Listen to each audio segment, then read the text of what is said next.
Saludos y bendiciones, mis queridos hermanos. Bienvenidos a una nueva clase del Seminario Bíblico de Capacitación al Ministerio. En el día de hoy quiero hacer un saludo muy especial a todos los hermanos que nos estáis viendo, que no pertenecéis a la congregación del Centro Cristiano del Evangelio, hermanos de otras congregaciones, de otros lugares, que a través de YouTube estáis siguiendo y nos habéis mandado un saludo y ánimo. Muchas gracias y nos alegramos y nos gozamos de que podáis edificaros a través de estas enseñanzas, así que mandaros un fuerte saludo.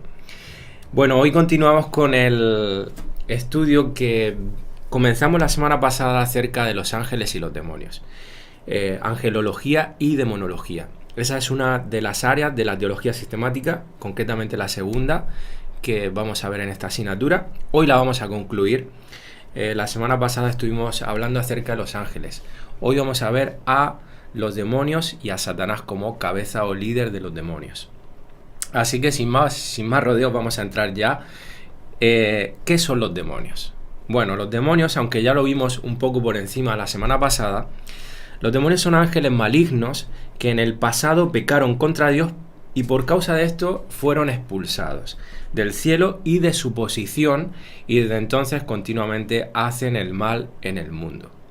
Al ser ángeles, comparten las características de ellos, son seres espirituales creados por Dios, son inmortales, todo esto lo vimos la semana pasada, están limitados por el espacio, tienen voluntad propia y juicio moral y tienen gran poder e inteligencia. Los demonios son descritos en las escrituras con diferentes nombres. Se les conoce también como espíritus inmundos, espíritus de mentira, los ángeles de Satanás, principados y potestades, gobernadores de las tinieblas de este siglo y huestes espirituales de maldad en las regiones celestes. En los apuntes de la lección, que por cierto aprovecho por si alguien no lo sabe, en la descripción de este vídeo podéis descargaros los apuntes en PDF de cada lección. Hay un enlace donde lo pincháis y os descargáis el PDF, lo podéis imprimir, los podéis usar con total libertad. Y ahí están los versículos que apoyan esto que acabo de decir. Muchas veces más información de la que damos en los vídeos, porque no podemos estar leyendo todos los versículos, y os animamos a que podáis seguir las lecciones con los apuntes en mano, subrayando, apuntando, etcétera, etcétera. Bueno, por esto último que decía, de estas menciones que hace la Escritura respecto a los demonios, dice principados, potestades, gobernadores, huestes espirituales de maldad en las regiones celestes, vemos que hay rangos, entendemos, es lo que podemos deducir de que hay rangos de autoridad entre los demonios, al igual que sucedía con los ángeles. Y el cabeza o líder de los demonios es claramente Satanás. Bueno, ¿cuál fue el pecado de Satanás y de los demonios? Bueno, la verdad es que esta área o esta pregunta es difícil de responder y veréis por qué. Hay dos textos básicamente en las Escrituras de los cuales se deducen el pecado de Satanás y los demonios. Y son dos textos bastante difíciles de interpretar porque literalmente las Escrituras, cuando habla en estos textos, uno se encuentra en Ezequiel, ahora lo vamos a leer, y otro en Isaías, Ezequiel 28 e Isaías 14, se refiere a dos reyes humanos, al rey de Tiro y al rey de Babilonia. Por lo tanto, por causa de esto, ha habido diferentes interpretaciones a lo largo de la historia de la Iglesia. La Iglesia primitiva se cree que interpretaba estos textos como que se referían a Satanás, a Lucifer. Y de hecho los padres de la Iglesia, que son los sucesores, digamos, de los apóstoles, durante varios siglos, ellos creían que estos textos se referían a Satanás, pero nos encontramos que no ha habido unanimidad a lo largo de toda la historia de la Iglesia, y cuando llega el periodo de la Reforma protestante, los reformadores, la mayoría, no digo todos, pero la mayoría, no creían que estos textos se refiriesen a Satanás. Por lo tanto, vemos que no hay unanimidad en la interpretación, en la hermenéutica de estos textos. Por lo tanto, no podemos ser dogmáticos. Es decir, no podemos sentar cátedra en que estos textos sí o sí se refieren a Satanás. Explico todo esto para que tengamos un poco de trasfondo, ¿vale? Histórico. Pero, y que no nos suene raro si escuchamos por ahí, no, pero es que esos textos no hablan sobre Satanás. Bueno, hay diferentes opiniones por causa de que son de difícil interpretación. Nosotros creemos que se refieren a Satanás. Nos postulamos más al lado de la mayoría de teólogos y eruditos bíblicos que creen que sí se refieren a Satanás. Así que tomando como base esa interpretación, la más ampliamente aceptada, lo que podemos concluir es que el pecado de Satanás y los demonios fue el orgullo y la soberbia. Ellos quisieron ser como Dios. Satanás quiso ser como Dios. Y los demonios siguieron a Satanás. Una gran parte de los ángeles, ahora veremos cuánta cantidad de ángeles se cree que fue, siguieron a Satanás en esa arrogancia, orgullo y soberbia que les llevó a querer ser autónomos, a no rendirle cuentas a Dios y constituirse su propio Dios, como hace el ser humano, ¿no? Eso es básicamente la rebelión del ser humano. No quiere ser dependiente de Dios, quiere tener su autosuficiencia, su independencia. Vamos a leer los textos. El primero se encuentra en Ezequiel 28, 12 al 15. Dice: Hijo de hombre, levanta endechas sobre el rey de Tiro. ¿Veis a lo que me refería? Se está refiriendo esta profecía, en principio literalmente, al rey de Tiro. Y dile: así ha dicho Jehová el Señor. Tú eras el sello de la perfección, lleno de sabiduría y acabado de hermosura. En Edén, en el huerto de Dios estuviste, de toda piedra preciosa era tu vestidura, de cornerina, topacio, jaspe, crisólito, berilo y ónice, de zafiro, carbunclo, esmeralda y oro. Los primores de tus tamboriles y flautas estuvieron preparados para ti en el día de tu creación. Tú, querubín grande protector, yo te puse en el santo monte de Dios, allí estuviste, en medio de las piedras de fuego. Esto de las piedras de fuego se interpreta como ángeles. Y os fijáis que está hablando, el lenguaje que está utilizando, y de hecho menciona querubín. Es difícil que se pueda referir a una persona, a un ser humano, por eso se entiende que está hablando de Satanás. Esa es la interpretación, como digo, más común y mayoritaria. Dice: te paseabas, perfecto eras en todos tus caminos desde el día que fuiste creado hasta que se halló en ti maldad. Bueno, no sé si recordáis que en la clase pasada leímos concretamente el verso 14, en donde decía que tú, querubín grande protector, y de ahí deducíamos que Satanás era un querubín. Y hay un detalle muy importante que vemos en el verso 15, y es que Satanás en un principio era sin maldad, dice, hasta que se halló en ti maldad. Es decir, que Satanás posteriormente se corrompió, teniendo voluntad propia, él decidió elevarse y ser como Dios. Así que Satanás no fue maligno desde el momento en que Dios lo creó. ¿Ok? Lo digo porque muchas personas pueden llegar a la conclusión de que si Dios creó a Satanás, entonces creó el mal. No, esto no fue así. Satanás tomó la decisión de rebelarse contra Dios y ahí, hermanos, es que empieza el mal en este mundo. Pero desde el principio vemos como Satanás, que ahora veremos en el texto de Isaías, se llamaba Lucifer, es presentado como el originador del pecado. Él no tenía pecado en un principio, pero da origen al pecado. Así que nunca podemos atribuir a Dios el origen del pecado y del mal. Esto se origina en Satanás mismo. En Juan 8:44 nos dice esto, Juan el discípulo amado, dice: Él ha sido homicida desde el principio, refiriéndose al principio de la creación de la tierra, de todo lo que existe, no de la creación de Satanás mismo. Él era un ángel bueno como el resto. Y dice: y no ha permanecido en la verdad porque no hay verdad en él. Cuando habla mentira, de suyo habla porque es mentiroso y es el padre de la mentira. También en una de sus epístolas, 1 Juan 3:8, dice: el que practica el pecado es del diablo, porque el diablo peca desde el principio. ¿Okay? Entonces vemos a Satanás como el originador del mal y el originador del pecado. Es importante esto que lo tengamos claro. Ahora, volviendo al texto de Ezequiel. Parece ser que era un ser angelical especial, como nos cuenta este verso 12, donde da una descripción de un ángel espectacular, que destacaba por encima del resto. Y esto también nos lo deja ver el verso 14 cuando dice querubín grande. Le agrega esa palabra, sabemos que la palabra está inspirada, que no hay detalle que esté ahí por casualidad, y dice protector y que se paseaba por en medio de las piedras de fuego. Es decir, es como que tenía autoridad sobre el resto de ángeles. Por lo tanto, deducimos o se llega a la conclusión de que Satanás posiblemente era el mayor de los ángeles de Dios y que solamente Dios estaba por encima de él en autoridad, en poder, en gloria y esplendor. Todo esto lo podemos deducir de este texto de Ezequiel. Pero ahora vamos a leer Isaías. Dice en Isaías 14, 12 al 14. ¿Cómo caíste del cielo, oh lucero? De ahí se traduce la palabra Lucifer, que esa palabra tal cual no aparece en la Biblia. Es de este versículo 12, que en hebreo es Helel, lucero, y los padres de la iglesia primitiva dieron a conocer a Satanás como Lucifer, que es una palabra que viene del latín y que significa portador de luz. Pero seguimos leyendo, dice, ¿cómo caíste del cielo, oh lucero, hijo de la mañana?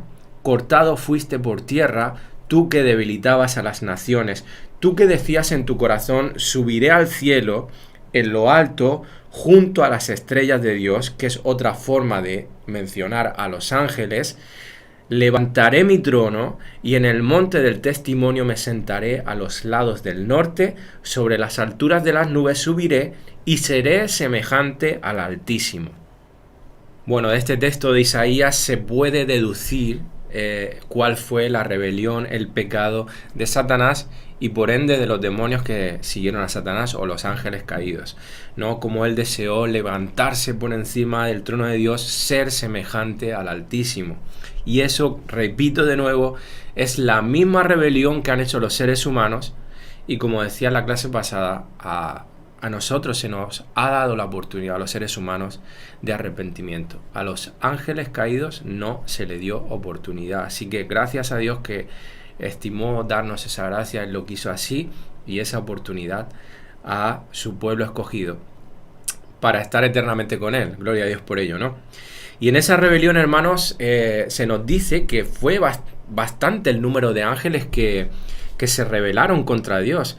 En Apocalipsis 12, 3 al 4 es el texto que se utiliza para llegar a la conclusión de que fue una tercera parte de los ángeles del cielo. Vamos a leerlo, dice aquí un gran dragón, Satanás se está refiriendo, escarlata, que tenía 7 cabezas y 10 cuernos, y en sus cabezas 7 diademas, y su cola arrastraba la tercera parte de las estrellas del cielo, es decir, de los ángeles. Nuevamente es un lenguaje simbólico para hablar de los ángeles en este caso, y las arrojó sobre la tierra. Dicho esto, hermanos, de este versículo no podemos concluir que Satanás sea un dragón con cola, con cuernos, etcétera, como luego se le pinta, como vimos en la clase pasada. Apocalipsis es un libro cargado de simbología, ¿vale? Transmite verdades a través de símbolos y en este caso, hermanos, es lo que estamos viendo aquí. Así que, hermanos, en ese momento, comentábamos la semana pasada que Dios, en el momento en el que Satanás y los demonios se rebeló, podía haberlos exterminado, haberlos hecho desaparecer, pero no lo hizo así, y entendemos que en su infinita sabiduría Dios tenía un propósito, de hecho lo tiene. Y hermanos, nosotros solamente podemos concluir ante estas cosas cuando no entendemos la mente de Dios, cuando no entendemos por qué Dios hace ciertas cosas o deja de hacer. Pues hermanos, Romanos 11, 33 al 36 debe ser un lema para nosotros. Oh profundidad de las riquezas de la sabiduría y de la ciencia de Dios, cuán insondables son sus juicios e inescrutables sus caminos, porque ¿quién entendió la mente del Señor, o quién fue su consejero, o quién le dio al primero para que le fuese recompensado?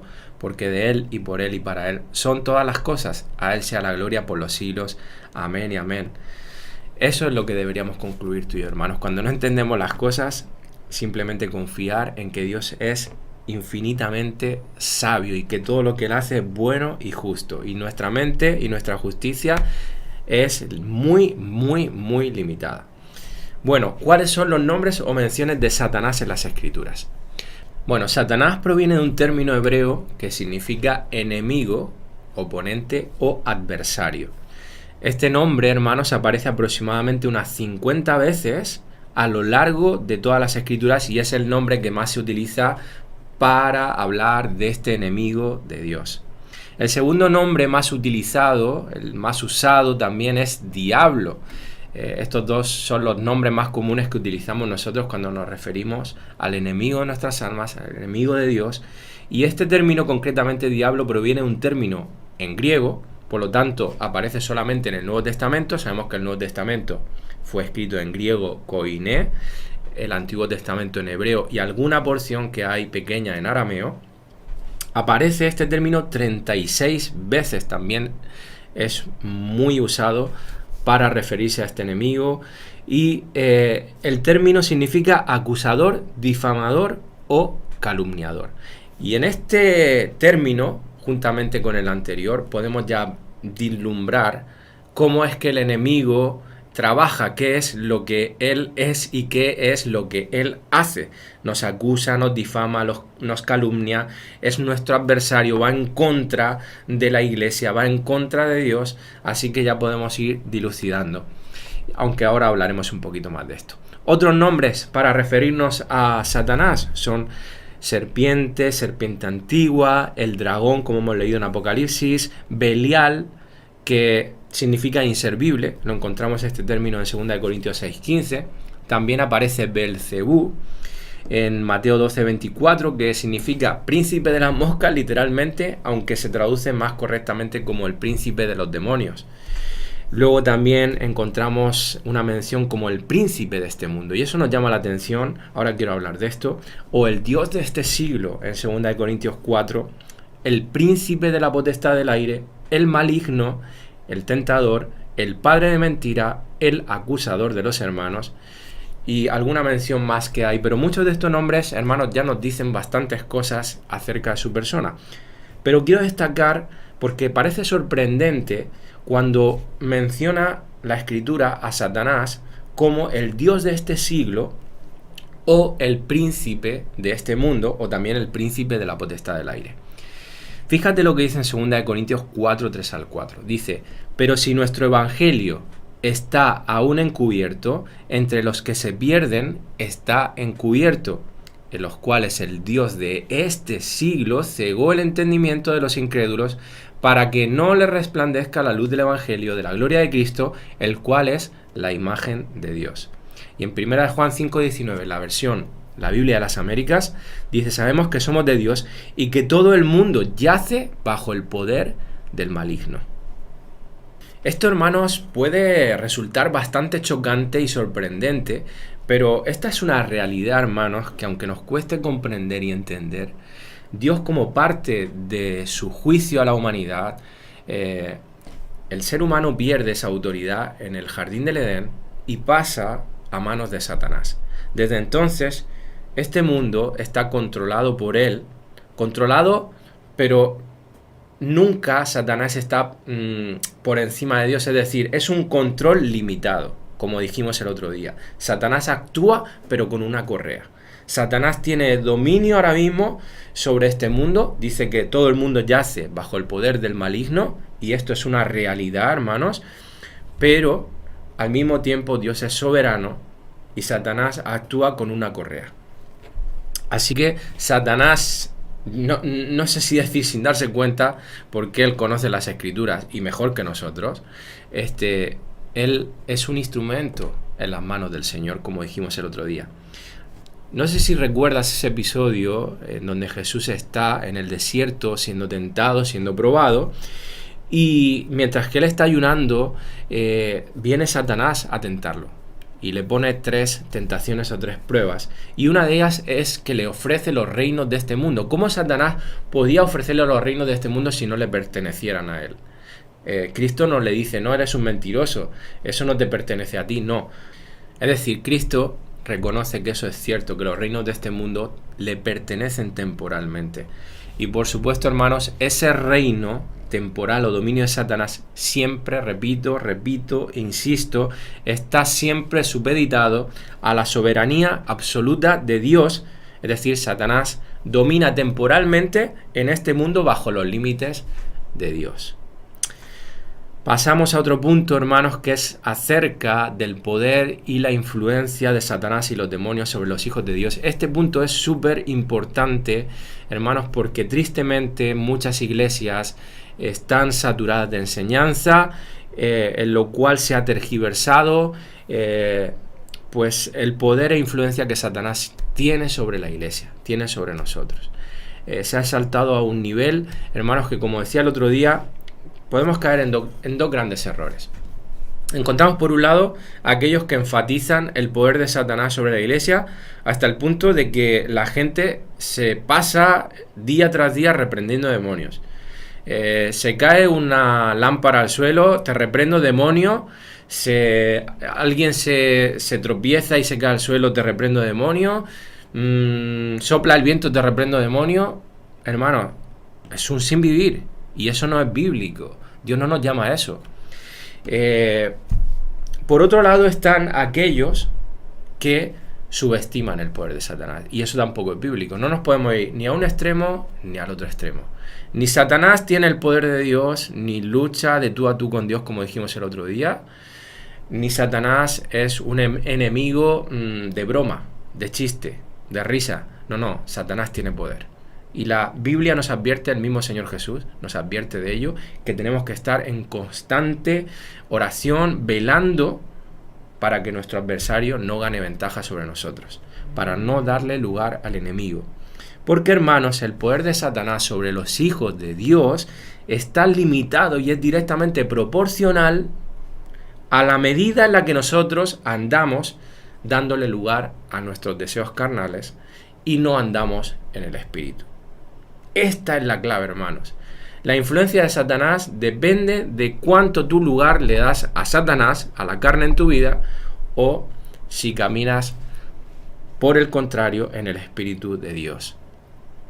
Así que, hermanos, el poder o influencia sobre nuestra vida puede ser tan grande como nosotros le demos lugar. Por supuesto, Satanás se aprovecha de nuestras concupiscencias, de nuestros deseos carnales, de nuestras pasiones, de nuestras debilidades, nos tienta, nos engaña cuando le damos lugar en nuestra mente a sus mentiras, nos acusa cuando fallamos porque nos observa a través de los demonios, trae memoria incluso pasados que hicimos, nuestro pasado, para chafarnos, para hundirnos, para desanimarnos, para frustrarnos, para acusarnos, para decirnos hipócritas, para decirnos, para desalentarnos y hacernos inútiles en nuestra misión de llevar el Evangelio, de proclamar a Cristo a los perdidos, incluso de ministrar a la iglesia. Incluso, hermanos, a través de esas acusaciones y difamaciones que nos hace, quiere traer dudas y temor a nuestras vidas, para creer que no somos salvos, de que somos un engaño, de que realmente estamos perdidos. Hermanos, eso no es de Dios. Cuando vienen esas mentiras, entiende que el enemigo está ahí acusándote. Tú has sido salvo, limpio por la sangre de Cristo, justificado una vez y para siempre, si es que realmente has nacido de nuevo. Amén. Así que, hermanos, Satanás va a intentar por todos los medios. Él utiliza, como dice la Escritura, diferentes maquinaciones, artimañas para distraernos y sacarnos de la perfecta voluntad de Dios, como hablan tantos versículos en las Escrituras. ¿Pueden Satanás y los demonios conocer nuestra mente y pensamientos? ¿Cómo Satanás introduce pensamientos en nuestras vidas? Bueno, eso es un misterio, no lo sabemos. Lo que sí es verdad es que ellos no conocen lo que hay aquí dentro. Solamente Dios tiene esa capacidad, Satanás no la tiene. Pero ellos nos observan, los demonios nos observan, Satanás ve a través de los demonios cómo nosotros nos conducimos en la vida, cómo actuamos, qué hablamos, qué decimos, nos observa y por lo tanto pues nos hace como, vamos a decirlo así, como una radiografía y bueno, este es así, este es asá. Y como no somos tan diferentes, hermanos, unos de otros, los seres humanos, al final pues Satanás utiliza esto y esto y esto para tentarnos y para llevarnos a caer. Así que eso es, hermanos, no pueden leer nuestra mente ni nuestros pensamientos. No tengamos temor de eso porque el único que puede hacerlo es el Señor. Y Satanás nos conoce porque nos observa.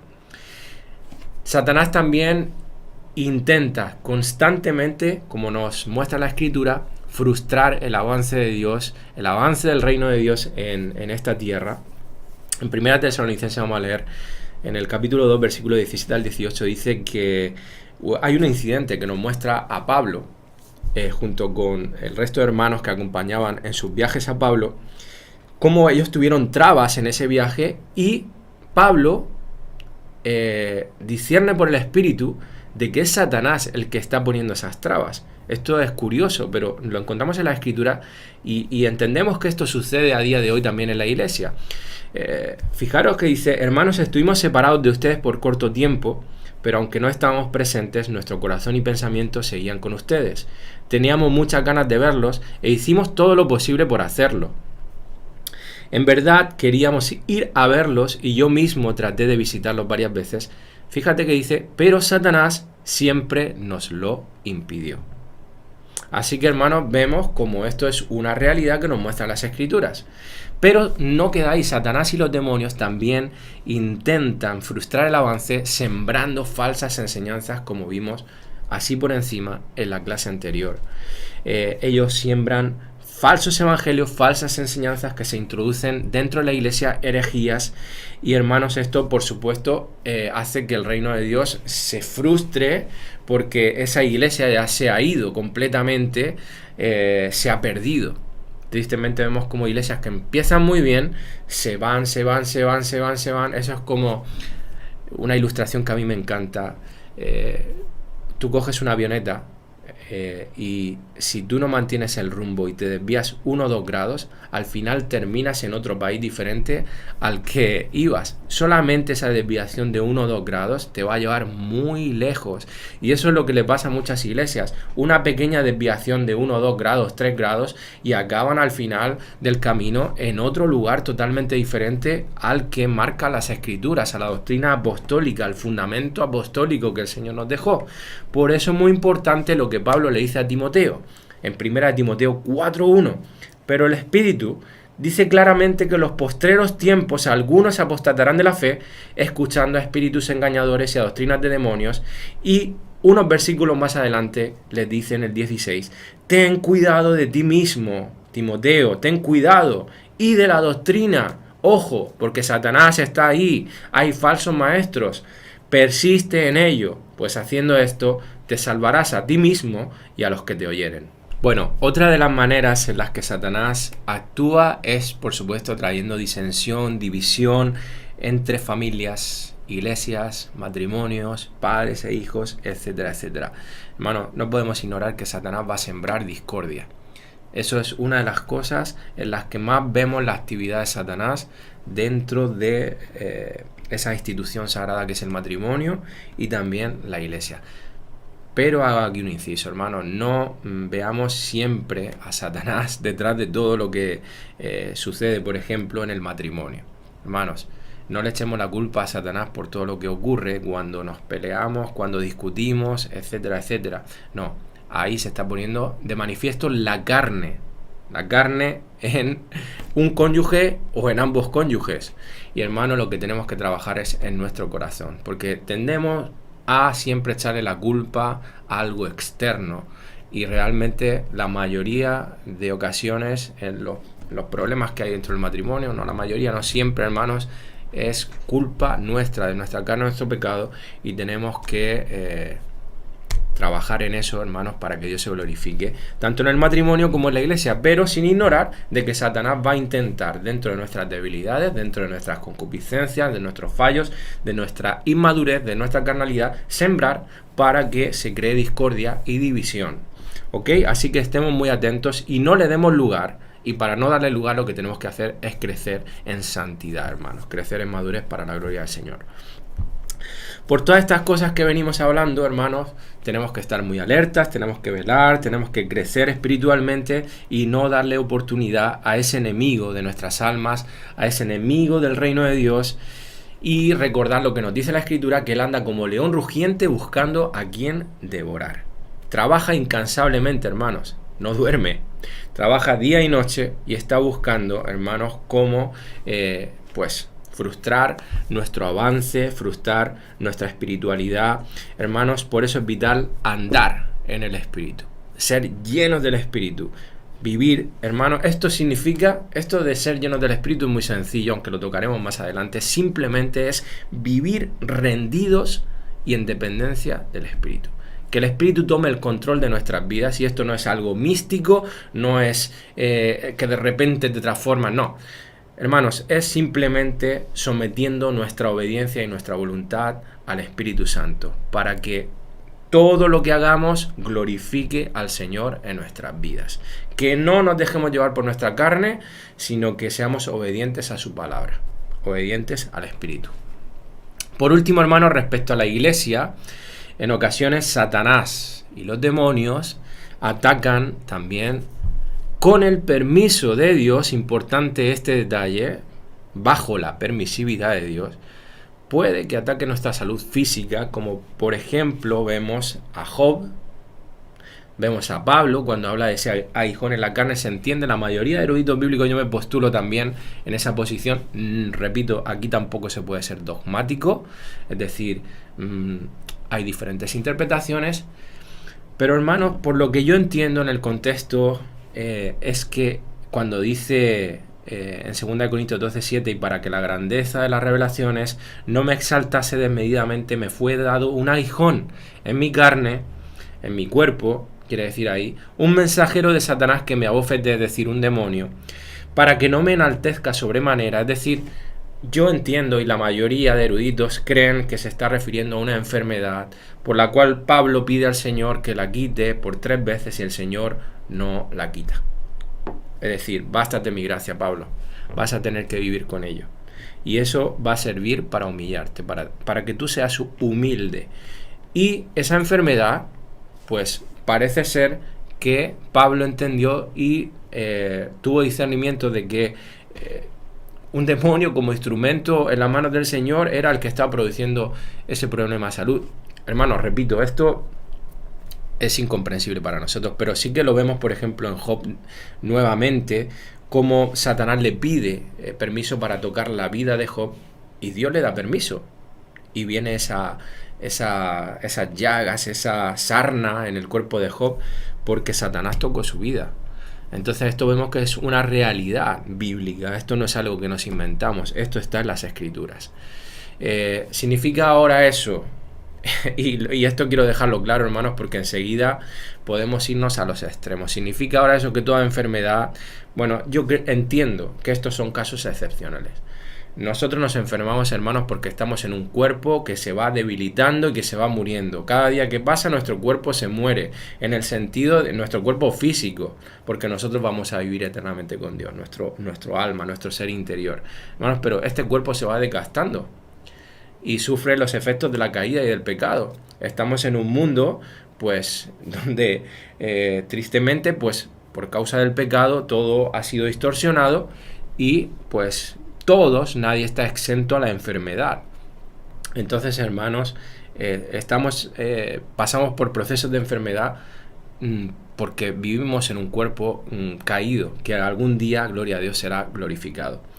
Y cuando pasamos por enfermedad, como hijos de Dios, la pasamos con propósito. El Señor también permite a veces que pasemos por temporadas y por procesos de enfermedad, a veces bastante largos, a veces crónicos, pero recuerda que si Dios lo ha permitido, es por tu bien y por mi bien, para glorificarse y para que Cristo crezca en nuestras vidas. Así tenemos que verlo. Y aun pasando por esos procesos, podemos estar gozosos y darle gracias al Señor en todo. Amén.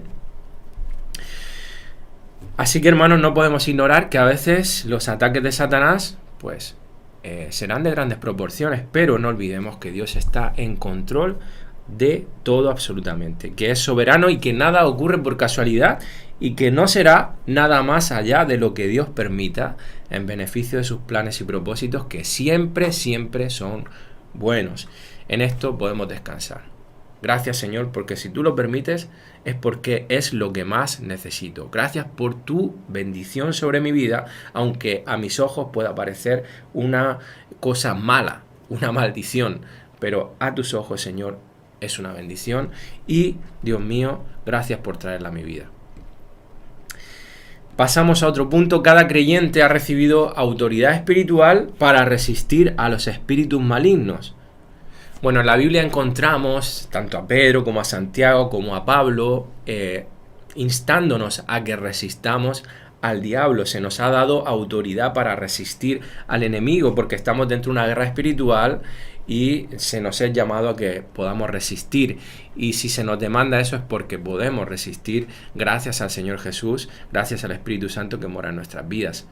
Así que, hermanos, la obra de Cristo en la cruz es la base de nuestra suprema autoridad. Esa es la base. Tenemos autoridad porque Cristo se ha unido a nosotros, su Espíritu mora en nosotros, Él nos ha justificado y gracias a la muerte y a la resurrección de Cristo en la cruz, a la obra de redención, nosotros tenemos autoridad porque Satanás ya fue vencido en la cruz. Cristo ya ganó la victoria por nosotros. Y, hermanos, eso es lo que nos dicen las Escrituras. En Efesios 6:10 dice: por los demás, hermanos míos, fortaleceos en el Señor y en el poder de su fuerza. Y es desde esa unión con Cristo, hermanos, de la que podemos presentar batalla contra nuestro enemigo. En cualquier otro territorio, hermanos, vamos a ser un blanco fácil de derribar. Debido a su actividad, tenemos que andar reprendiendo demonios todo el tiempo en nuestras vidas, familias, etcétera, etcétera. Bueno, he tocado este punto hace un momento, muy superficialmente, quiero tocarlo un poquito más. Hermanos, en contra de lo que se enseña en muchos púlpitos de muchas iglesias, la Biblia nos dice otra cosa. El patrón que vemos en el Nuevo Testamento, en Hechos de los Apóstoles y en las epístolas, y ahora vamos a ver concretamente una que nos vislumbra esto claramente, que es 1 Corintios. Hermanos, el llamado que se nos hace es a vivir en santidad, resistir viviendo en santidad.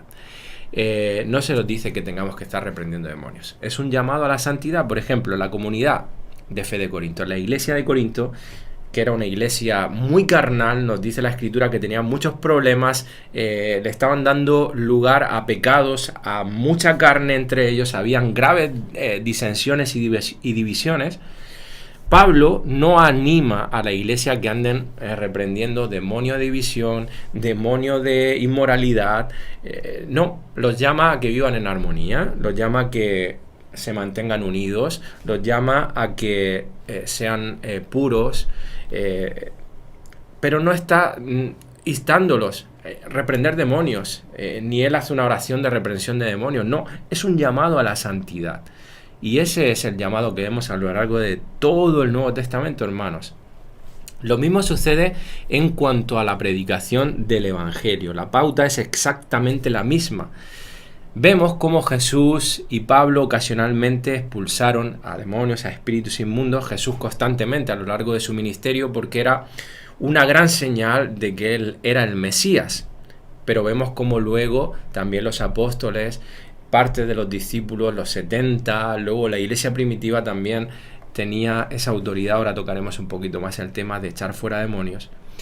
Pero, hermanos, vemos como ese no es el patrón de ministerio en cuanto a la predicación del Evangelio. ¿Por qué digo esto? Porque muchas veces he escuchado cómo en ciertos púlpitos se enseña de que antes de ir a una ciudad a predicar el Evangelio hay que reprender y atar a las potestades demoníacas que operan en esa ciudad para que la mente de las personas pueda ser libre para recibir el Evangelio.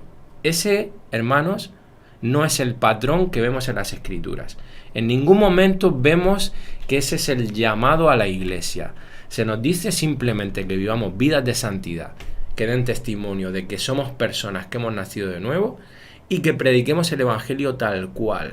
Hermanos, sin estrategias, sin historias, tal cual se nos ha dado, tal cual lo hemos recibido, que así lo expongamos. Hermanos, aprovecho para recomendaros, especialmente a los hermanos que no son de nuestra congregación, nuestro canal de YouTube, una de las predicaciones de uno de los pastores de la iglesia, Pastor Paco Torres, compartió hace poquitas semanas acerca de el evangelismo bíblico. Te la recomiendo, muy buena, para que el evangelio que lleves sea el verdadero evangelio, evangelismo bíblico, cómo tienes que predicar el evangelio.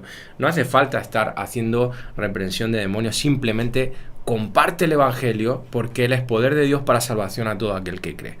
Amén. Dios es el que convence de pecado, y el mismo Evangelio con el poder de Dios se abre paso para cambiar vidas en cualquier lugar, hermanos. ¿Qué pasa? Que muchos malinterpretan y usan este texto que se encuentra en Mateo 12, 28 al 29, que dice: pero si yo por el Espíritu de Dios echo fuera a los demonios, ciertamente ha llegado a vosotros el reino de Dios. Aquí está hablando Jesús. Porque ¿cómo puede alguno entrar en la casa del hombre fuerte y saquear sus bienes si primero no le ata? Y entonces podrá saquear su casa. Hermanos, no se puede interpretar este versículo para decir que antes de evangelizar yo tengo que estar atando los demonios y potestades en esa ciudad, en ese pueblo, en esa región, en esa nación, para que el evangelio ilumine la vida de esas personas. Esto es sacar este texto de su contexto completamente, porque aquí Jesús está hablando de que Él tenía autoridad divina por encima de Satanás y los demonios, y que eso atestiguaba claramente que Él era el Mesías prometido en el Antiguo Testamento, el Hijo de Dios. Eso es lo que está hablando ese texto, no está hablando ninguna otra cosa. Interpretarlo de otra manera es interpretarlo incorrectamente. Por eso, hermanos, repito, y he dicho, y bueno, es la primera asignatura que vimos en este seminario, es indispensable que interpretemos bien las Escrituras. Si no has hecho la primera asignatura, hazla. Cómo interpretar y estudiar la Biblia. Pasamos a otro punto: poder e influencia de Satanás y de los demonios sobre los incrédulos. Bueno, hemos hablado del poder e influencia de Satanás sobre la iglesia, ahora sobre los incrédulos. También ejercen su poder e influencia sobre las personas que no han nacido de nuevo, sobre los incrédulos, de otras maneras. En primer lugar, cegándolos, como hemos leído en 2 Corintios ya 4:4. Aunque el incrédulo, dice la Escritura que nosotros estábamos muertos en delitos y pecados. Estábamos muertos en delitos y pecados. Ya estábamos ciegos espiritualmente. Estamos incapacitados para ver la luz, para conocer a Dios, incluso para buscarlo y desearlo, nos dice Romanos. Pero vemos cómo Satanás, a través de las ideas anticristianas, los pensamientos contrarios a la verdad de la palabra de Dios, que siembra, que esparce por toda la sociedad, que ya está los fundamentos de todas las naciones, incluso las constituciones están cambiando en base a esas ideas contrarias a la palabra de Dios. Él confunde y engaña aún más a los incrédulos y endurece sus corazones para que no crean y para que la luz no resplandezca en sus vidas, y cada vez los aleja más del diseño de Dios. Eso es lo que vemos que sucede en los incrédulos. Pero por otro lado, además, vemos cómo Satanás también en ocasiones toma posesión de los incrédulos, toma el control de la vida de algunas personas. Y nos podríamos preguntar por qué ocurre esto con algunas personas y con otras no. Bueno, podemos discernir de qué personas que le dan más lugar a Satanás y abren ciertas puertas que dan lugar a esa posesión demoníaca. Es un asunto sobre el cual no podemos afirmar mucho porque no hay prácticamente revelación al respecto, pero también podemos entender de que no todas las personas que no creen en el Señor están poseídas, porque Dios ha puesto restricciones a Satanás y a los demonios. Porque imaginaros si Dios permitiera que todo el mundo estuviese poseído por los demonios. Esto ya sería un caos absoluto, hermanos. Aquí no podría vivir nadie. Si ya vivir en este mundo es difícil, imaginaros si eso sucediera. Así que es parte de las restricciones. Entendemos que Dios le pone a Satanás y a los demonios. No pueden tener un completo control de la humanidad. ¿Cómo Satanás controla a la humanidad? A través de pensamientos, de ideas, como hemos dicho, a veces de posesiones. Pero si poseyera a todo el mundo, esto sería, como digo, un absoluto caos. Nos exterminaríamos unos a otros. Pregunta muy importante que hay gente que no tiene clara: ¿puede un cristiano estar poseído por demonios? No, absolutamente no. No y no, hermanos. Cuando hablamos de poseídos por un demonio es una completa contradicción. Si tú eres templo del Espíritu Santo, si tú has nacido de nuevo, Satanás no puede morar en la misma casa que vive el Espíritu de Dios. Esto está claramente identificado en las Escrituras. En 2 Corintios 6, 15 al 16, lo voy a leer en la Biblia de las Américas, dice: ¿qué armonía tiene Cristo con Belial, con Satanás? ¿Qué tiene en común un creyente con un incrédulo? ¿O qué acuerdo tiene el templo de Dios con el de los ídolos? Nosotros somos templo de Dios. Porque nosotros somos el templo del Dios vivo, como Dios dijo, habitaré en ellos y andaré entre ellos y seré su Dios y ellos serán mi pueblo. Por lo tanto, hermanos, es una imposibilidad que si tú eres un hijo de Dios, si tú has nacido de nuevo, Satanás more dentro de ti. Hace poco precisamente hablaba con una hermana de este tema que tenía dudas y que creía que necesitaba liberación. Porque la mujer pues estaba cayendo en hábitos pecaminosos y demás. Y hermanos, lo que necesita es santificar su vida. A la luz de lo que yo entendía, sí que había nacido de nuevo, por lo tanto lo que necesitaba era santificarse, no darle lugar al diablo, pero no liberación, porque si has nacido de nuevo no puedes estar poseído por los demonios. Fijaros lo que dice John MacArthur al respecto. No hay ejemplo claro en la Biblia donde un demonio habitó o invadió a un verdadero cristiano. Nunca en las epístolas del Nuevo Testamento los creyentes son advertidos de la posibilidad de ser habitados por demonios. Tampoco vemos a alguien reprendiendo, atando o echando demonios fuera de un creyente. La enseñanza colectiva de la Escritura es que los demonios nunca pueden habitar en un verdadero creyente. Cuando el Espíritu Santo vive en una persona, ningún demonio puede tener estadía allí como ocupante.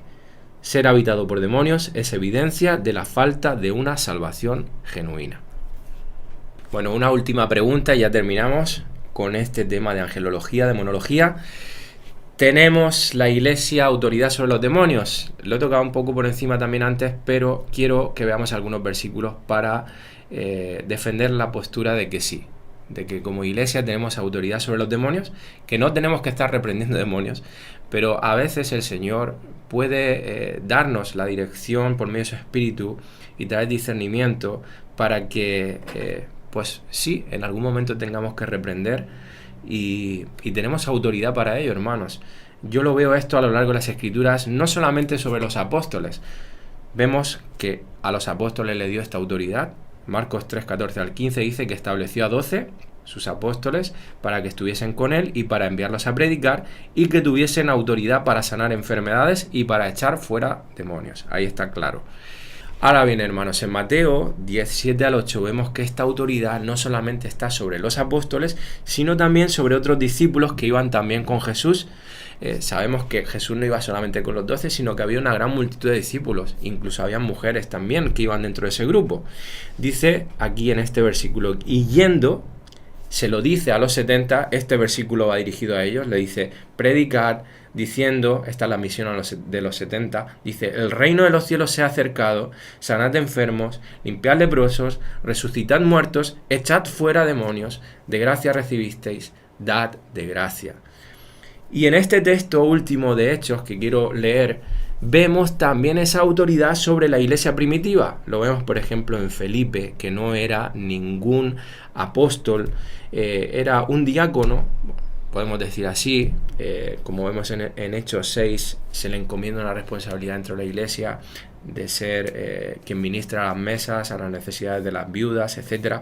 Pues este hombre, siendo un discípulo más de la iglesia, dice que la gente unánime escuchaba atentamente las cosas que decía Felipe, oyendo y viendo las señales que hacía, porque de muchos que tenían espíritus inmundos salían estos dando grandes voces, y muchos paralíticos y cojos eran sanados. Como iglesia creo que tenemos autoridad. Creo que la Biblia arroja suficiente luz para creer esto y afirmarlo, hermanos. Entonces significa, insisto, que cada vez que ministremos a un inconverso, a un incrédulo, tenemos que estar reprendiendo a los demonios. No, eso no es lo que nos enseña la Escritura. Nos enseña que le prediquemos el Evangelio, que le enseñemos el Evangelio, pero que va a haber algunos momentos en los que el Espíritu nos traiga discernimiento y nos lleve a tener que reprender un demonio, porque a lo mejor hay posesión demoníaca en esa persona. Y si así Dios nos lo demanda, hermanos, vayamos con total autoridad porque la tenemos de parte de Dios. No tenemos que tener temor absoluto. A eso sí, hazlo con un corazón limpio, con un corazón santo, viviendo en santidad, porque si no, pues hermanos, esa autoridad no tiene respaldo en tu vida porque estás viviendo de cualquier manera. Así que, hermanos, tenemos que ser sensibles a la voz del Espíritu, a las indicaciones del Espíritu para ministrar y para hacer que el reino de Dios avance. Y quiero terminar leyendo un versículo que es nuestra esperanza y consuelo de que Dios un día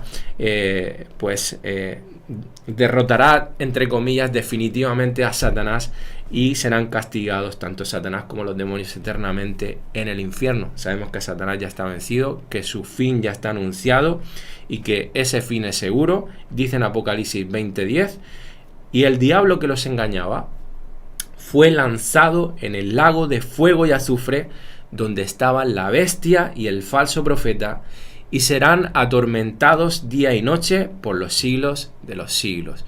Amén, amén y amén a esto. Hermanos, terminamos esta área de la teología sistemática. La semana que viene comenzamos con la doctrina acerca del hombre, la doctrina acerca del pecado, que también es un área súper interesante e importante que tengamos clara. Sin más, que el Señor os bendiga.